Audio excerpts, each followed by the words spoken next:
ప్రాణాలు తీస్తారని నేను అనను గాని ప్రాణాలు నలిపేస్తారు అంటున్నాను. అది ఇంకా బాధగా ఉంటుందమ్మా. అయ్యగారు, జరిగిపోయిన దాన్ని నేనే మర్చిపోయాను. గుర్తు చేసుకుని బాధపడకండి. జరిగిన దాని గురించి మళ్ళీ మాట్లాడితే అమ్మగారు కోప్పడతారు. అమ్మగారి జ్వరం తగ్గేంత వరకైనా కాస్త శాంతంగా ఉండండి.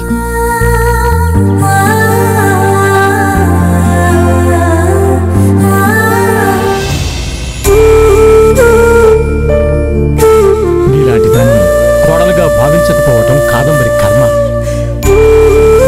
తనకి ఏ దేవుడు మంచి బుద్ధిని ప్రసాదిస్తాడో చూడాలి.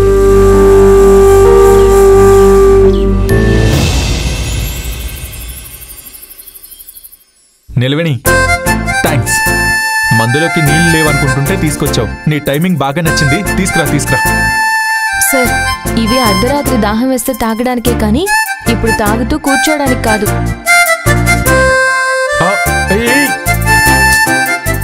నిలవేణి, ఏంటిది? అక్కడ అమ్మగారు సమయానికి మందులు వేసుకున్నారో లేదో చూడకుండా మీరిక్కడ మందు తాగుతూ కూర్చుంటే ఎలా? నువ్వు కషాయం ఇచ్చి రమ్మంటేనే నేను వెళ్ళలేదు. అప్పుడు వెళ్ళినా బాగుండేదేమో సార్. ఇలా నన్ను కొట్టకుండా ఉండేవాళ్ళు. అదేం లేదు నిలవేణి, నేనే తప్పు చేశాను. I'm sorry. అయ్యయ్యో, మీరేం కావాలని చేయలేదు కదా సార్. సరేలే. సరే, ఇప్పుడు ఒక పెగ్గైనా ఇస్తావా లేదా? సార్, అమ్మగారికి ఒంట్లో బాగోలేదు. కొడుకుగా మీరు తన దగ్గరికెళ్ళి ఆమెని ఒళ్ళో పడుకోబెట్టుకుని 2 మంచి మాటలు చెప్పండి సార్. త్వరగా కోలుకుంటుంది. నిలవేణి, నిప్పుల మీద నడవమంటే నడుస్తాను.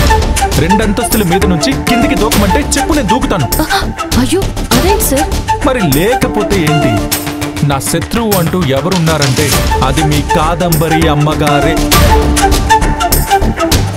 తనకు నాకు పడదు. అలాంటప్పుడు నేను తన దగ్గరికి వెళ్ళి ఒళ్ళో పడుకోబెట్టుకుని కాకమ్మ కథలు చెప్పమంటావా ఏంటి? ఇంకొకసారి అలా అనకు. సార్, అలా అనకూడదు సార్. ఎంతైనా అమ్మే కదా. అమ్మ కంటేనే అమ్మ కాదు. కడుపు తీపి లేని ఒక అమ్మ కూడా బొమ్మ అని ఒక పాట రాశారు, గుర్తుందా?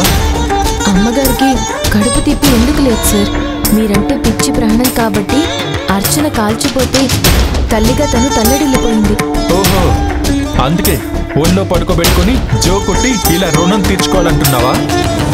అమ్మ రుణం ప్రపంచంలో ఏ బిడ్డ తీర్చుకోలేడు సార్.